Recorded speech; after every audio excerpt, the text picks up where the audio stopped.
வாழ்க்கையில் கஷ்டமான காலங்கள் வரும்.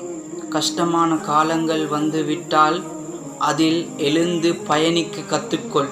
அனைத்து நல்ல உள்ளங்களுக்கும் அஸ்ஸலாமு அலைக்கும் வரஹ்மத்துல்லாஹி வபரகாத்துஹு. இன்றைக்கு நிறைய பேரோட ஒரு கவலையாக இருந்து கொண்டிருக்குது, ஏண்ட கடன் எப்படி நீங்கிடும், இதுக்கு என்ன வழி என்று தடுமாறி கொண்டிருக்கிறாங்க.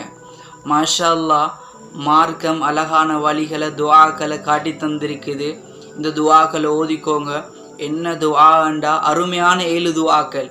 இந்த துஆவை ஓதுறது மூலமாக அல்லாஹு தாலா மலை போன்று கடன் இருந்தாலும் அதை நீக்கி வைப்பான். எவ்வளோ பெரிய கடனாக இருந்தாலும் அதை அல்லாஹு தாலா சீராக்கி கொடுப்பான். அது மட்டும் இல்லை, ஒருத்தருக்கு கடன் இருக்குது, அந்த கடனை கெட்டுறதுக்கு அவர்கிட்ட வசதி இருந்தும் மனசு போவதில்லை.